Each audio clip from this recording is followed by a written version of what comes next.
ছিল ওইটা এর সাথে যুক্ত করুন। পূর্ব জন্মের কর্মফল। আর আমার জন্ম মানে কি, মাটিতে যেদিন পড়েছি ওই দিন না, যেদিন পিতা মার গর্ভে আমাকে পিতৃ বীজ আকারে স্থাপন করলেন, ওই সময় মার মনের ভাবনাটা 12 আনা সন্তান পায় আর 4 আনা পিতার থেকে পায়। আর আমার জন্মাবার পরে আমি যে পরিবেশে বড় হয়েছি, যে শিক্ষায় দীক্ষায় বড় হয়েছি, এই তিনটে মিলে তৈরি হয় মানুষের স্বভাব। আমার মনে হয় কি, একটা খাতা কলম আনা ভালো পাঠ। এগুলো এখানে বসে বসে নোট করা উচিত। অনেকেই করেন এবং এগুলো বাড়ি গিয়ে আবার মন্থন করেন, তখনই এই কথাগুলো জীবনে কাজে আসে। আমি এই বর্তমান সময়ে যেরূপ কর্ম করছি, আগামী জন্মে এই কর্ম অনুযায়ী আমার স্বভাব তৈরি হবে। সব একই মার গর্ভে জন্মে দুটো সন্তানের দুরকম স্বভাব হয় কেন? কারণ পূর্ব জন্মের কর্ম এবং পিতামাতা জন্মের সময় তাদের মনে যেরূপ ভাবনা ছিল, এবং আমি জন্মের পর যে পরিবেশে যে শিক্ষা দীক্ষায় বড় হয়েছি, এই তিনটে মিলে তৈরি হয়েছে আমার স্বভাব। আর মানুষ স্বভাবতই কর্ম করে, স্বভাবের বিরুদ্ধে সে যেতে। জলের স্বভাব নিচের দিকে, ওকে যদি স্তুতি করেন, ভাগবত শোনান, অনুরোধ করেন, তুমি ওপরের দিকে যাও। স্বভাব কখনো জলকে বুঝিয়ে সুঝিয়ে, আচ্ছা আপনি খেতে বীজ বুনলেন, কাটার বীজ, কি বীজ বুনলেন? কাটার বীজ বুনলেন।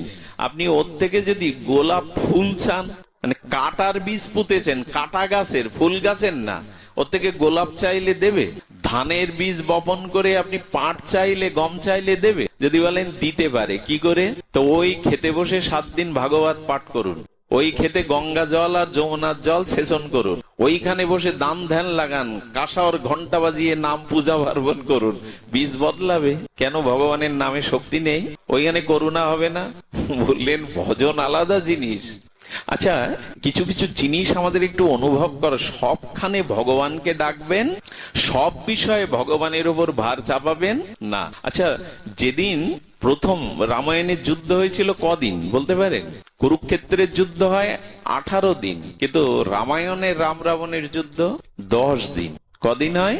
10 দিন। এবং রামায়ণের যে লঙ্কার যুদ্ধ, তার একটা অপূর্ব তাত্ত্বিক দর্শন আছে। সেই দর্শন হলো, এখানে শাস্ত্রে বলেছেন যে সেই দর্শনটা হলো, এখানে রাবণ হলো মোহের প্রতীক। কিসের প্রতীক? মোহ। আর রামচন্দ্র হলো বিশুদ্ধ জ্ঞানের প্রতীক। অর্থাৎ আমাদের লঙ্কা যুদ্ধটা, আমাদের মোহের সাথে জ্ঞানের। রাম হলো বিশুদ্ধ জ্ঞান আর রাবণ হলো মোহ। যতদিন কোনো মানুষের মোহ থাকবে, ততদিন সে জয়ী হতে। রাবণের সব শক্তি ছিল, মোহটা কেমন জানেন? মন্দাদরীর মতো সতী স্ত্রী যার ঘরে, দেবকন্যা, নাগ কন্যা, কতটা স্ত্রী রাবণের ঘরে, তারপরেও তোমার সীতার দিকে তাকানো দরকার ছিল? কথা বোঝা যায়? যা পেয়েছো, যা আছে, তাতে সন্তুষ্ট না থেকে যখন আরো চাই তোমার, এটার নাম মোহ। মোহ কখনো নিবৃত্তি হয় না। তো মোহরূপ রাবণ সে পরাজিত হয় কার দ্বারা? যদি বিশুদ্ধ ভগবত জ্ঞান কখনো তোমার হয়, তখন ওই জ্ঞানের দ্বারাই মোহ নাশ হয়, কিন্তু সহজে হয় না। আচ্ছা, রাবণ প্রথম দিনের যুদ্ধ কাকে পাঠিয়েছিল জানেন? মেঘনাথকে। কাকে পাঠিয়েছিল? মেঘনাথকে। এখানে খুব মার্মিক কথা হলো, মেঘনাথ হলো কামের প্রতীক। কার প্রতীক? আবার বলি, মেঘনাথ হলো কামের প্রতীক। হ্যাঁ, কাম সহজে জয় হয়? ইন্দ্রজিৎকে সহজে জয় করা কারো পক্ষে সম্ভব? ও মেঘের আড়াল থেকেই যুদ্ধ করতে পারতো। তার মানে কামকে দেখা যায় না, আড়াল থেকেই সবাইকে শেষ করে দেয়। এইসব রামায়ণ মানে শুধু গল্প না, এগুলো যদি অনুভব করি আমরা, তত্ত্ব দিয়ে আপনি ছাড়তে পারবেন না, রামায়ণ ছাড়তে পারবেন না, মহাভারত, এগুলো সব জীবন দর্শন। মেঘনাথ হলো কাম, এই জন্য সে আড়াল থেকেই বেশি যুদ্ধ করতে পরাক্রমশালী। কে তাকে জয় করবে? সেদিন রাম দেখলেন প্রথম দিনের যুদ্ধে এসেছে মেঘনাথ। রাম কি করলেন জানেন? আহা, কি তাত্ত্বিক তত্ত্ব গো! রাম বলছেন, আজকের যুদ্ধ লক্ষণ তুমি সামনে গিয়ে তুমি যুদ্ধ করবে। রাম কেন লক্ষণকে পাঠাচ্ছেন? নিজে যাচ্ছেন না কেন ভাইকে এত বড় যোদ্ধার সামনে? তার কারণ হলো, লক্ষণ হলো বৈরাগ্যের প্রতীক। কিসের প্রতীক? নিজের রাজ্য থাকতেও, নিজের স্ত্রী থাকতেও, নিজের পিতামাতা থাকতেও শুধু প্রভুর চরণ সেবার জন্য এক কাপড়েই 14 বছরের জন্য লক্ষণ বেরিয়েছিল। লক্ষণ হলো বৈরাগ্যের প্রতি। আর মেঘনাথ কার প্রতীক? কামের প্রতীক রামচন্দ্র দেখালেন কামের সামনে অনেক সময় জ্ঞান গিয়েও পারে না, জ্ঞানকে কাম ঢেকে দেয়। কামকে জয় করবার জন্য, পরাজিত করবার জন্য দরকার হলো বৈরাগ্যের। এই জন্য লক্ষণকে পাঠাচ্ছেন রামচন্দ্র, যাও লক্ষণ আজকের যুদ্ধে তুমিই যাবে, কারণ বৈরাগ্য দ্বারা একমাত্র কাম জয় করা যায়। কাম আপনার কোনো উপদেশে, কোনো জ্ঞানে কখনো যায় না। যদি কারো জীবনে কোনো মহৎ অনুগ্রহে, সাধু সঙ্গের মহতের কৃপায় কারো ভিতরে বৈরাগ্য আসে, তবে বৈরাগ্যই পারে। কিন্তু কাম এত দুর্জয়, এত দুষ্পরণীয়, মাঝে মাঝে বৈরাগ্য হেরে যায়। যায় কিনা? সব ছেড়ে সাধু হয়েছি, অথচ কাম তাতেই পতন হয়ে গেল। চারিদিকে দৃষ্টি দিলে দেখতে পাবেন এখন সব ত্যাগ করেছি, বিষয় আশা, স্ত্রী পুত্র, কাম জয়, ওতেই তো ফেসে যায় অনেকেই। সেদিনের যুদ্ধে কার জয় হলো? ইন্দ্রজিৎ জয়ী হলো, লক্ষণ মূর্ছিত হয়ে পড়ে গেল। শক্তিশালের দ্বারা কি হলো? কাম এত শক্তিশালী, মাঝে মাঝে বৈরাগ্য, এটা আমাদের জীবনেও ঘটে, আপনারা উপলব্ধি করবেন। কাম এত দুর্জয়, বৈরাগ্য মাঝে মাঝে। তবে একটা জিনিস বলি, লক্ষণ কি শক্তিশালের দ্বারা মারা গিয়েছিল না মূর্ছিত হয়ে পড়েছিল? কথা বলুন, মূর্ছিত হয়ে পড়েছিল। একটা ভরসার আশ্রয়, একটা ভরসার বাণী কি জানেন? কামের দ্বারা যদি বৈরাগ্য কখনো হেরেও যায়, মূর্ছিত হয়ে পড়ে যায়, শেষ হয়ে যাবে না, বৈরাগ্য আবার উঠবে, বৈরাগ্যই শেষে জয়ী হবে। লক্ষণ মূর্ছিত গেল। আমি যে প্রসঙ্গের জন্য প্রসঙ্গটা আনলাম তার তত্ত্ব হলো, যখন লক্ষণ মূর্ছিত হয়ে পড়ল, তখন রাম খুব হাহাকার করে উঠে বললেন, তাড়াতাড়ি কোথায় আছো? বৈদ্যকে ডেকে আনো, চিকিৎসককে ডেকে আনো। আচ্ছা, আপনারা প্রশ্ন করবেন না রামের কাছে, প্রভু আপনি চাইলেই পৃথিবী সৃষ্টি করতে পারেন, আপনি চাইলেই পৃথিবী ধ্বংস করতে পারেন, প্রতিটি জীবের প্রাণদাতা আপনি, সৃষ্টিকর্তা আপনি, আপনি ইশারা করলে লক্ষণ মূর্ছিত থেকে সুস্থ হয়ে উঠবে না? কথা বলুন, রাম চাইলে লক্ষণ সুস্থ হবে না? ডাক্তারের খোঁজ করছেন কেন রাম? তাড়াতাড়ি ভাইকে বাঁচানোর জন্য ডাক্তার ডাকো কেন বলছেন তিনি? এ কথার সংকেত হলো, সবকিছুর মধ্যে ভগবানকে ডাকবেন না। দুটো নাপা ট্যাবলেটে যদি জ্বর যায়, তাতে রাম টানবেন কেন? এরকম বলবেন কেন, তুমি এত ভজন করো, এত সাধু, তোমার এত মন্ত্রতন্ত্র, তুমি ওষুধ খাবে কেন? সাধুরা ওষুধ খেতে গেলে অন্যরা টিটকারি করে, কেউ কেউ আর চোখে তাকায়, এত ভজন করো তো তোমার ওষুধ লাগে কেন? খবরদার, ভগবানকে যেখানে সেখানে টানবেন না। 20 টাকার জন্য রামকে টানবেন ওখানে? প্রায় মানুষ দেখবেন সাধু দেখলেই বলে রোগ সেরে দাও। সাধু এই রোগ সারবার জন্য না, রাম স্বয়ং পূর্ণ ব্রহ্ম সনাতন ভগবান হয়ে উনি বৈদ্যের কাজ করছেন, ডাক্তারের কাজ করছেন। কিন্তু এখনো আমরা ফেসে আছি, তাই এখনো সেই জল পড়া, ফুল পড়া সেই সাধু, কারণ আমরাও এরকম ওষুধ না খেয়েই মরে পড়ে থাকবো। রাম কেন করলেন জানেন? আজকে যদি আমি ভগবান এই স্বরূপে ভাইকে সেরে দেই, এরপর থেকে জগতের লোক আমার অনুকরণ করে বলবে, ডাক্তার কবিরাজ ঔষধের দরকার নেই, রাম থাকলেই হলো, কৃষ্ণ থাকলেই হলো। এই জন্য মহাজন যেন গতসা পন্থা, মহাজনরা যে পথ অনুসরণ করেছেন, আপনাকে অনুকরণ, মহাজনরা যা আচরণ করেছেন আপনার অনুসরণ সেটি করা উচিত। রামচন্দ্র যদি আজ ভাইকে ফু দিয়েই ভগবান হয়ে বাঁচাতেন, বলতেন এরপর আর ডাক্তার লাগবে না, যারা রাম রাম করে রামই তাদের বাঁচাবে। উচিত নয়। সে কথা করোনাকালীন বুঝতে পেরেছিল, সাধুরাও বুঝতে পেরেছিল ওষুধের দরকার কিনা। সব সময় ভগবানকে নামাবেন না। দুটো ন্যাপা ট্যাবলেটের জন্য রামচন্দ্রকে ওখানে, রাধারানীকে ওখানে নামানো। সে শ্যামসুন্দর বাবা বলেছিল, রাধারানী কৃপায় আজ ঘুম খুব ভালো হয়েছে, বেটা ঘুমে রাধারানীকে টানছো? হ্যাঁ, সবসময় ভগবানকে টানতে নেই। একজন সাধুকে দেখে এরকম যে বিষয়ী তার্কিক লোক বলছে, বাবা এত ঠাকুর ঠাকুর, এত রাম রাম কৃষ্ণ কৃষ্ণ করেন, তো ওষুধ কেন লাগছে? তখন বলছেন যে দেখো, ভগবানকে এই সামান্য কাজের জন্য যদি আমি আপনার বাড়িতে এসে আমাকে বলবেন কি নর্দমাটা পরিষ্কার করে দাও, এটা কোনো অতিথিকে বলা যায়? তাকে ওই কাজে না বলা যায়? তো যে কোনো কাজে নিজের কোনো ক্ষুদ্র স্বার্থে আপনি ভগবানকে টেনে আনবেন? এই জন্য মহাজন অনুকরণ করেছেন, ডাক্তার চাই। সব কাজে ভগবানকে দোষারোপ করা, টানা উচিত নয়। এই জন্য সেখানে বলা হচ্ছে যে তিনি তখন বললেন, সুখেন বৈদ্যকে ডাকা। ওই নামটা সুখেন না, ওই নামটা সুসেন না, আমরা সুসেন বৈদ্য বলি, ওইটা খ হবে সুখেন। সুখেন বৈদ্য কেন জানেন? যাদের যাদের ভজন আছে তারা রাবণপুরীতেও সুখে আছে, যাদের ভক্তি আছে ভজন আছে তারা রাবণপুরীতে। আচ্ছা, এইখানে আরেকটি তাত্ত্বিক কথা দেখবেন, হনুমানকে আনতে বলল, তাই না? সুখেন বৈদ্যকে আনতে বলল। হনুমানের ওখানে কি বলা আছে? বাড়ি শুদ্ধ পরিবার সহ ঘর সহ তুলে আনলেন। আচ্ছা, একটা ঘর যদি কেউ তোলে মাটি থেকে, সে ভেঙে পড়বে না? এইসব কথা খাটে যে হনুমান ঘর সহ তুলে আনলেন। এই ঘর তোলা কি? ঘর যদি তোলেন ভেঙে পড়বে না? এই ঘরটা যদি তুলে ফেলেন ভেঙে পড়বে। আসলে ঘর তোলা কি? আচ্ছা, আপনার বাড়িতে কোনো আত্মীয়র বাড়ি নিমন্ত্রণ হয়েছে, আপনি স্ত্রী পুত্র পরিবার সন্তানাদি সবাইকে নিয়ে গেছেন, তখন যদি কেউ বলে কজন এসছেন, কি বলি আমরা? ঘর শুদ্ধ। এটা মানে কি ওই বাড়ি তুলে আনা? আসলে সুখেন বৈদ্য বলল, হনুমান, রামের চরণ পাবো বলে লঙ্কাপুরীতে এতদিন বসে আছি, আমি একা যাব কেন? আমার ঘর শুদ্ধ সবাইকে নিয়ে চলো রামের চরণে। আমি একা কেন উদ্ধার হব? আমার স্ত্রী পুত্রকেও আমি প্রভুর চরণে। আমরা এই চিন্তা করি তো, সারা জীবন একা আসি, বউটাকে আনি তো মাঝে মাঝে, ছেলে মেয়েকে আনি তো।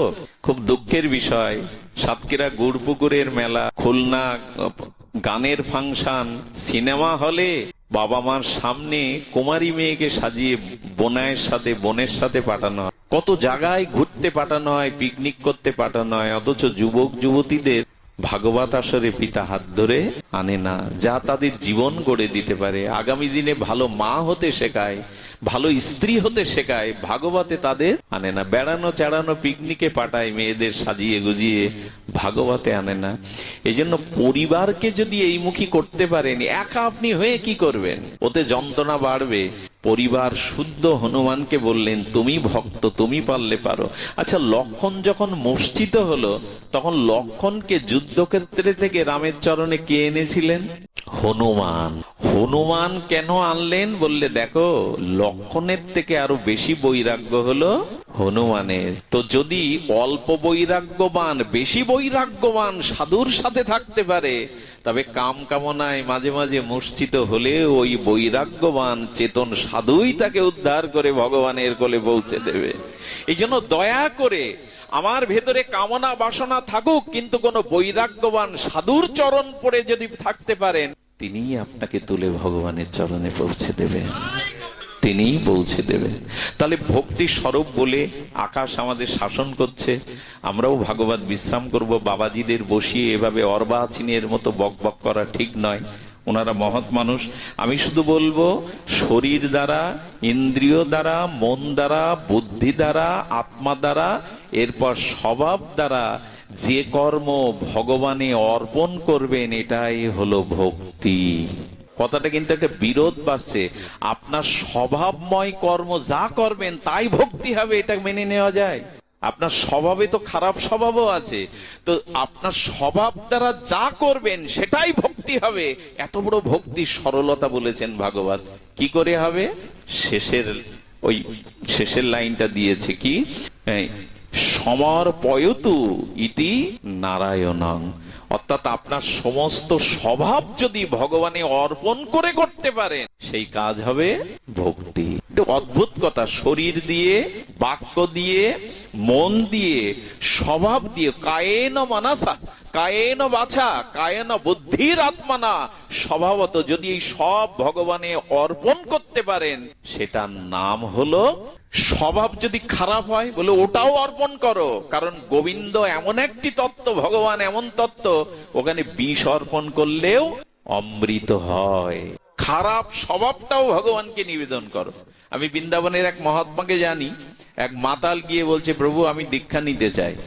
তো বললেন, হ্যাঁ, আমি ওকে দেখে হঠাৎ কৃপা হলো, বলে হ্যাঁ আমি তোমাকে দীক্ষা দেব, কিন্তু তখন সেই শিষ্যই বলছে, আমার একটা শর্ত আছে, দীক্ষা আমি নেব, কিন্তু মদ খাওয়া।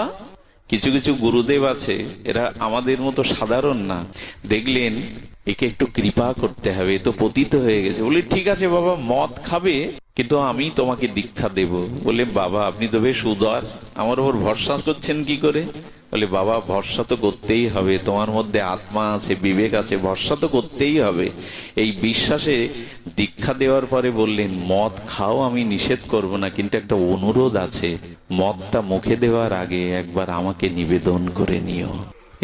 এইখানটায় বর্ষি বাঁধিয়ে দিলেন। ও প্রথমে বুঝতে পারেনি কথাটা, যখনই মদ হাতে নিয়ে গুরুদেবকে স্মরণ করেছেন, শ্রী গুরু কৃপায় গুরুদেবের মুখটা মদের মধ্যেই ভেসে উঠেছে। আমি কি করে এটা খাই, এর মধ্যে তো শ্রী গুরুদেবকেই দেখছি আমি। হ্যাঁ, 7 দিনেই মদ ছেড়ে দিল। গুরুদেবের চরণে পড়ে, প্রভু আমি পারলাম না, আমি নিবেদন করতে গেলেই আপনার মুখখানা ভেসে ওঠে মদের মধ্যে, পারলাম না। এই জন্য আপনি কামনা বাসনা আপনার মধ্যে যাই থাক, কুকর্ম কুস্বভাব, একটু ভগবানকে নিবেদন করে সব কাজ করুন, দেখবেন ধীরে ধীরে ধীরে ধীরে ভগবত শক্তি ওর মধ্যে কাজ করে আপনাকে নিয়ন্ত্রণ করবেই।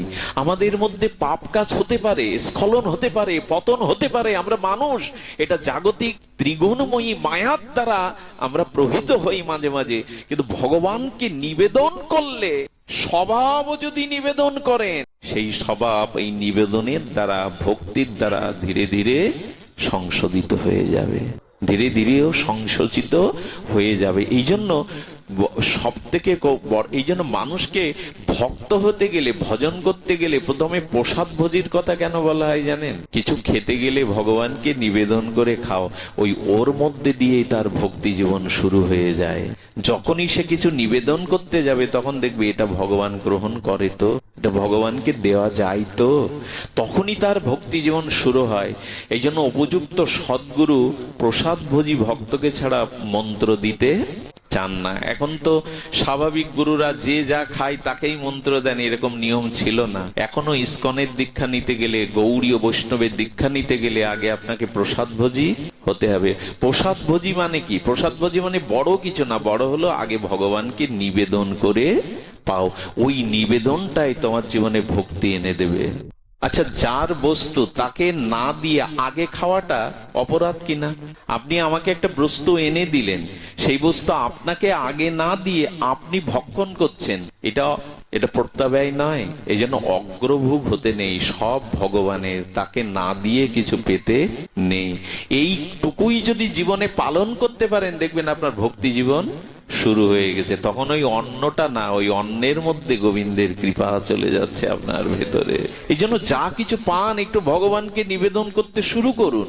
যখনই নিবেদন করতে শুরু করবেন, তখনই ওটা প্রসাদী হয়ে যাবে। জানেন, কিছু মনে করবেন না, এই কথাটি খুব হৃদয়ে লাগে। পরম পুরুষ রামকৃষ্ণ দেব, ওনার গলায় জানেন উনি ক্ষতরোগ নিয়েছিলেন, ভক্তের রোগী নিয়েছিলেন। উনি যখন শেষের সময় কাশতেন, ওই ক্ষয় রোগের দ্বারা কাশি থেকে রক্ত উঠত। ক্যান্সার তো, এই ক্ষয় রোগে রক্ত উঠত। একদিন দেখছেন যে স্বামী বিবেকানন্দ কি করছেন জানেন? ঠাকুরের কাশিটা হাত দিয়ে ধরছেন, ধরে ওটা চরণামৃত মনে করে পান করছেন, কাশিটা, রক্তটা। প্রসাদে বিশ্বাস দেখুন, গুরুদেবে বিশ্বাস দেখুন। নরেন দত্ত, বিবেকানন্দ এমনি এমনি হয় না, গুরু কৃপা। আমি বৃন্দাবনে একজনের কথা বলবো না, তার আশ্রিত শিষ্য এখানে অনেকেই আছেন। তিনি কি করতেন জানেন? গুরুদেব স্নান করে যখন পাকা মেঝে দিয়ে হেঁটে যেতেন, ওই পায়ের জলের ছাপটা গুরুদেবের অন্তরালে জিভ দিয়ে ছিটে ছিটে নিতেন, ওই ছাপটা চেটে চেটে নিতেন। শ্রী গুরুদেব থেকে যা কিছু তা প্রসাদী মনে করে নিতেন। নরেন দত্তের এই দৃশ্য দেখে ঠাকুর বলেছিলেন শেষ সময়, যা, আমার যা কিছু সব তোকে দিয়ে আজ আমি ফতুর হলাম।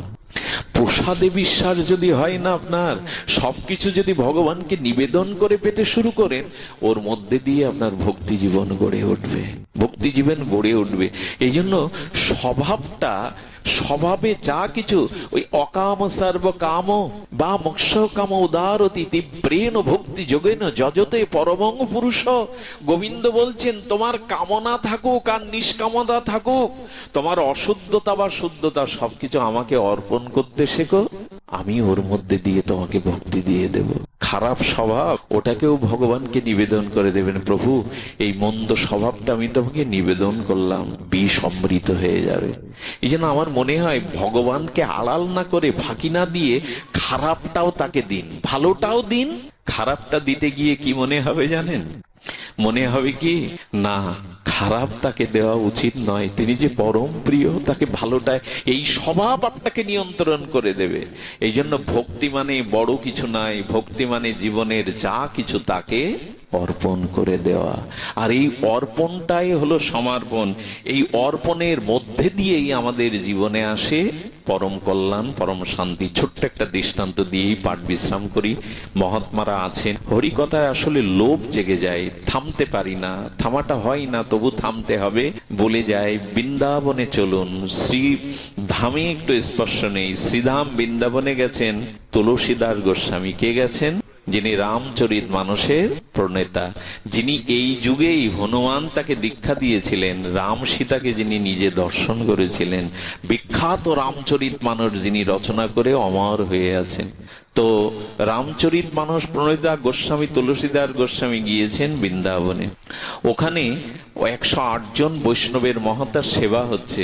উনি গিয়ে দেখছেন যেখানে জুতোগুলো খোলা মহাত্মাদের, ওখানে বসে গেছেন যদি একটু প্রসাদ পায়। প্রসাদে এত বিশ্বাস। তো যিনি পারস করছেন, মানে দেওয়াতেও করছেন, তিনি এসে বলছেন আপনার তো পাত্র নাই এখানে। ওনাকে চেনেন না উনি তুলসী। তো তখন বললেন পাত্র তো আছে। এক মহাত্মার পাদুকা ছেঁড়া জুতো, ওইটাই পেতে বলছেন, এর থেকে বড় পাত্র আর কিছু নাই, তুমি এতে দাও। এই কথাটা উনি ওনারকে গিয়ে বললেন, যিনি এই বৈষ্ণব সেবার আয়োজন করেছেন। তিনি জানলেন ইনি সাধারণ কেউ হতে পারেন না। গিয়ে দেখেন ইনি তুলসীদাস গোস্বামী। প্রসাদে বিশ্বাস কিরকম সবার হয়। হাত ধরে নিয়ে তখন মহতদের পাশে বসালেন। উনি বৃন্দাবনে যত মন্দিরে যান, শ্রীনাথজির মন্দির, আমাদের যত মন্দিরে যান, সেখানে কৃষ্ণকে উনি প্রণাম করেন না। একজন বলছেন কি গো গোস্বামী, আপনি মুরারি মোহনকে, আপনি শ্যাম সুন্দরকে, আপনি রাধারমনকে, বাকে বিহারীকে প্রণাম করছেন না শ্রীনাথজিকে? বললেন আমি প্রণাম করব না। বলে কেন? বলে যতদিন মুরলী ছেড়ে ধনুর্বাণ নিয়ে রামরূপে না দাঁড়াবে ততদিন তো আমি প্রণাম করব না। কারণ তুলসী গোস্বামীর উপাস্য হলেন রাম, রঘুপতির আগে বলেছেন রাম। আপনারা এটা আবার অন্যভাবে নেবেন, এটা ভক্তের নিষ্ঠা, ভগবানের স্বরূপে নিষ্ঠা। উনি জানেন রাম আর কৃষ্ণ অভিন্ন, কিন্তু ওনার ইষ্টকেই উনি দেখতে চাচ্ছেন কৃষ্ণের মধ্যে। শেষে কি ঘটলো জানেন? শ্রীনাথজির মন্দিরে গিয়ে বলছে মাথা আমি নব না, তুমি যদি পাশি ছেড়ে ধনুর্বাণ না হাতে দাও। যেই বলেছেন হাসতে হাসতে শ্রীনাথজি মুরলী ত্যাগ করে ধনুর্ধারী রূপে রাম রূপে দাঁড়িয়ে গেলেন। ভগবান তার ভক্তের ভক্তির কাছে চিরকাল পরাভূত হয়ে যান। যখনই রাম রূপ ধরলেন, রাম সীতারূপ, তখনই সাষ্টাঙ্গে প্রণাম করলেন। আর কি করতেন? বৃন্দাবনে যতদিন ছিলেন ওনার সাথে সব থেকে সখ্যতা ছিল সুরদাসজির। সুরদাস ছিল জন্মন্ধ। কি ছিল? পদ গিয়ে গিয়ে গোবিন্দের ভজন শোনাতেন। সুরদাস বিখ্যাত ভজন করতেন। সুরদাস শ্রীনাথজির কি ভজন করতেন জানেন? ভোগ আরতিতে যা যা ভোগ দেয়া হতো, উনি তো জন্মন্ধ, উনি ওইটা কীর্তন করে করে শোনাতেন। সেবায়েত পূজারী বাবা বললেন চোখে দেখে না, অথচ যা যা দিয়েছি সেগুলো বর্ণনা করে কীর্তন করে কি করে? একটু পরীক্ষা করা, ও তো অন্ধ সেজে নেই তো। একদিন করেছে কি, ভগবানের বিগ্রহতে পোশাক পরায়নি। বলে দেখি ও কি বর্ণনা করে। নেংটি পরিয়ে রেখেছেন শ্রীনাথজিকে, কৃষ্ণকে। তখনও বর্ণনা করছে, প্রভু তোমাতে কি অলংকার লাগে, তোমাকে কি বস্ত্র লাগে? বস্ত্রহীন তুমি এত সুন্দর, আজ এক অদ্ভুত রূপে দেখ। আরে পায়ে পড়ে গেছেন। বলে এ তো হ্যাঁ। তখন বলছেন আমি বুঝেছি সুরদাস, তুমি অন্তর দৃষ্টি দিয়েই ভগবানকে দেখো, তোমার বাইরের দৃষ্টি নেই, তাহলে কি হবে? তুমি অন্তর দৃষ্টি দিয়ে দেখো। এই সুরদাস যার ভজন শুনতে গোবিন্দর কুটিরের সামনে এসে বসে থাকতেন। সুরদাসের কাছে গেছে তুলসীদাস, গিয়ে বলছেন আমার রাম বড়, আমার রাম। আরে কৃষ্ণ ভজন ছাড়ো, ওই বাঁকার ভজন ছাড়ো, কালোর ভজন ছাড়ো। ওই কালো যারা ভজন করে তাদের ভেতরটাও কালো হয়ে যায়। এরাও চুরি করতে শেখে, উনি ননি চুরি করেন তো এরাই চোর শেখে। এটা কিন্তু ভাববেন না নিন্দা করছে, নিন্দার ছলে। দেখবেন প্রিয়া যদি মান করি করায় ভৎসন, যাকে খুব ভালোবাসেন, যাও তোমার মুখ দেখবো না, ওটা অনেক প্রিয় লাগে। প্রিয়ার ভৎসনও ভালো লাগে। তো কি হয়েছে ওইরকম বলছে, তখন বলছে আরে রাখো রাখো, আমার কৃষ্ণের থেকে সমান পৃথিবীতে, আমার শ্যাম সুন্দরের থেকে, গোপালজির থেকে সুন্দর কেহ নেই। এই দুজন তর্ক বাঁধাতেন, তর্ক নয় তো আনন্দ রস লীলা করতেন। একদিন তুলসীদাস বলছে প্রতিদিন এভাবে ঝগড়া না করে একদিনেই মীমাংসা হোক না, কে বড়। কি করে? বললো দাড়ি টানাও। এই গাড়িটা নিয়ে আমি রামচন্দ্রকে নিয়ে উঠবো এই পাশে, আর তুমি গোপালজিকে নিয়ে উঠবে। যার দাড়ি ভারে হবে সেই শ্রেষ্ঠ, আর বিচার করা লাগবে না, এই বিচার শেষ। হ্যাঁ, তুলসীদাসের প্রস্তাবে রাজি হলেন। হয়ে সুরদাস বললেন, দাড়ি টানাও। কি বলবো আপনাদের, দাড়ি যখন টানানো হলো তখন তুলসীদাস বলছে, তুমি আগে ওঠো। সুরদাস গোপাল মূর্তিটা বুকে করে দাড়িতে উঠতে উঠতে বলছেন, জয় গোপাল জিউ জয়। কি বললেন? জয় শ্রী গোপাল জিউ জয় বলে বললেন। আর তুলসীদাস যখন দাড়িতে উঠলেন তখন বলছে, জয় শ্রী রাম ও সীতাজি জয়, রামচন্দ্র সীতা মায়ের জয় বলে উঠলেন। দাড়িটা দুলতে দুলতে দুলতে দুলতে দুলতে দুলতে সুরদাসের দাড়ি উপরে উঠে গেল, ভারী হয়ে গেল তুলসীদাসের দাড়ি। তুলসীদাস তখন এসে বললেন, হ্যাঁ হয়েছে তো, তোমার কৃষ্ণ বড়, আজ দেখো কে ভারী। সুরদাস তখন কেঁদে ফেলেছে, বললেন, হ্যাঁ ওপরেই যাও, ওপরেই যাও, ভারী আর হতে হবে না। কৃষ্ণের উপাসনা যারা করে এরা সব হালকা, এই দেখো ভারী উপাসনা করে বলে, আজ থেকে মেনে নাও, আমার রাম সীতাকে মেনে নাও। সুরদাস গোপালকে বুকে নিয়ে কুটিরে চলে গেলেন। যে কুটিরে এক পাশে গোপালকে রেখে পাশের দিকে বলছে, আর কোনোদিন আমি তোমাকে আর চাইবো না, আর তোমাকে ভজন শোনাবো না। তুমি পুতনা বিষ দিয়ে মারতে গেল, তাকে ধাত্রীগতি দিলে। তুমি 6 মাস বয়সে অগাসুর বগাসুর কত অসুরকে বধ করলে।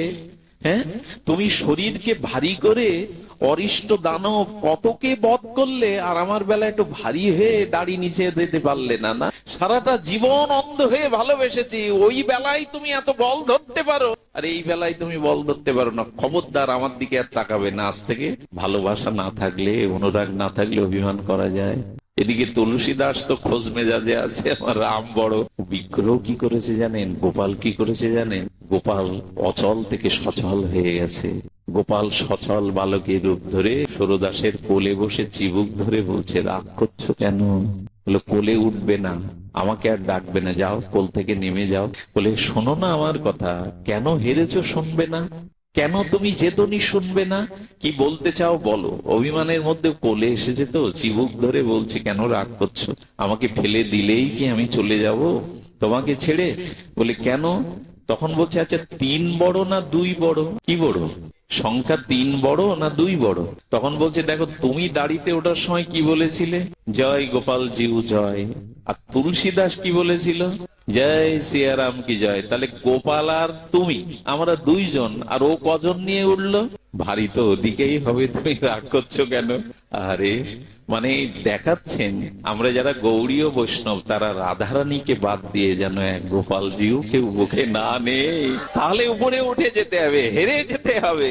রাধারানীর সাথে না থাকলে সুখ বলে আমার কৃষ্ণ মদন মোহন, সারি বললেন আর মদন মোহন, আমার রায় বামে যতক্ষণ। বললেন, ভুল তো তুমি করেছো, তুমি গোপালজি বলে দাড়িতে উঠেছো, জয় সিয়ারাম সীতাকে সাথে নিয়ে উঠেছে, তো 3 জন তো ভারী হবে। তখন বলি, এই বুদ্ধিটা তো আগে আসেনি। তখন ও আবার গোপালকে কোলে নিয়ে বলছে, তুলসীদাস আবার দাড়ি টানাও। বলে, আর দাড়ি টানাবো না, বিচার তো হয়ে গেছে, ফলাফল তো এসে গেছে। বলে, না একবারে হয় না, আবার দাড়ি টানাও। যখন বলছে তুমি টানাবে না আমি লোক ডেকে টানাবো, বলে আবার পরীক্ষা দিতে? বলে, হ্যাঁ আবার দিতে হবে। তুলসীদাস বুকে জড়িয়ে ধরে বললেন, যুক্তি তর্ক দিয়ে কে পাঠিয়েছে আমি সব এখানে বসে শুনেছি। তোমার রাম আমার কৃষ্ণ আলাদা নয় গো, আমি শুনতে পেয়েছি গো। তোমাকে যে যুক্তি দিয়ে পাঠিয়েছে এসো, কেউ আলাদা নয়। তবে হ্যাঁ, শুধু কৃষ্ণকে না, আমার প্রেমময়ী ঠাকুরানীকে রাধাকে নিয়ে ভজন করুন, তবেই জীবন ধন্য হবে। আমি আপনাদের সকলের চরণে প্রণতি রেখে ভক্তির মহামহিমা কীর্তন এখানে বিশ্রাম রাখছি। ভাগ্যবান এরা যে এখান থেকে যদি বৃষ্টির ঝাপট আসতো, এখান থেকে অনুষ্ঠান করা সম্ভব হতো না। আকাশে কিন্তু প্রচন্ড মেঘ, বিদ্যুৎও চমকাচ্ছে, কিন্তু কৃপা হয়েছে। তো বিদেহী আত্মার কল্যাণ আর আলাদা করে প্রার্থনা করার প্রয়োজন নেই। আপনারা যখনই এই বাড়িতে পাতদুলো দিয়েছেন, হরিনাম উচ্চারণে ওনার 21 কুল আনন্দে আশীর্বাদ করেছে, ওনাদের 21 কুল। আমার বাবাজি মহারাজ আছেন, আমি ওনাকে, আমার সাথে আজ প্রেমানন্দ এসেছিল, আমাদের অনুপ কৃষ্ণ দাস এসেছিল। অনুপের সামনে কথা বলতে ভয় হয়, বড় পণ্ডিতরা। প্রেমানন্দ, কিন্তু আমি ওদের সুযোগ দিলাম না। আমি বাবাজিকে সমাপনী 2টো কথা বলবার জন্য আহ্বান করছি। উনি অনেকক্ষণ ধরে বসে আছেন, উনি যেন আমার দৃষ্টতা ক্ষমা করে, ওনার কাছেই দিচ্ছি। উনি সমাপনী 2টি কথা বলে আজকের ভাগবত বিশ্রাম রাখছেন। জয় শ্রী গুরু প্রেমানন্দে।